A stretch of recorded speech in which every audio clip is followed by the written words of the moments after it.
बहुत सम्मान के साथ सिंगापुर की सरकार ने उनको निमंत्रण भेजा था कि दुनिया भर के गवर्नेंस के लीडर्स, बिजनेस लीडर्स, एक्सपर्ट्स आ रहे हैं और वहाँ दिल्ली को लिवेबल और सस्टेनेबल सिटी के रूप में कैसे आप काम कर रहे हैं उसका मॉडल वहाँ पे रखें।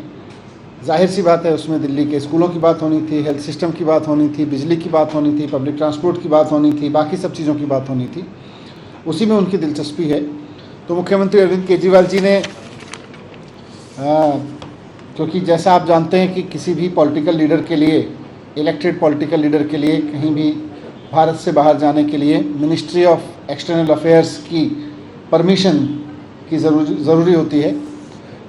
तो वो एलजी साहब के पास फाइल गई थी उसके लिए 1.5 महीने पहले। उन्होंने एडवाइस दी है कि उस पर ना जाएं, लेकिन सीएम साहब ने लिखा है कि एलजी साहब की वो इस एडवाइस से सहमत नहीं है, क्योंकि उनको जो इनविटेशन मिला है वो वर्ल्ड लीडर्स के सामने दिल्ली का लिवेबल एंड सस्टेनेबल मॉडल रखने के लिए मिला है। और अगर दिल्ली की सरकार को दुनिया की कोई सरकार, सिंगापुर की सरकार दुनिया के लीडर्स के सामने यहाँ के काम को रखना चाहती है तो इसमें किसी को कैसे आपत्ति हो सकती है। भारत में होने वाले किसी भी राज्य के, वो चाहे किसी भी पार्टी की सरकार हो, अगर किसी सरकार द्वारा किए जा रहे काम से देश और दुनिया के लोग कुछ सीखना चाहते हैं, उसको देखना चाहते हैं, उसमें दिलचस्पी रखते हैं, तो ये तो भारत के लिए गर्व की बात होनी चाहिए, पूरे देश के लिए गर्व की बात होनी चाहिए। लेकिन बहुत ही मीन पॉलिटिक्स के तहत इस तरह की हरकतें की जा रही हैं। तो मुख्यमंत्री जी ने अब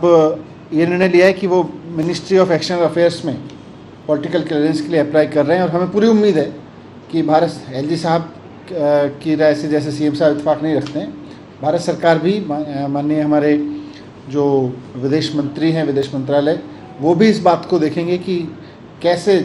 अगर दिल्ली के काम से विदेश में भारत की साख बनती है तो इनको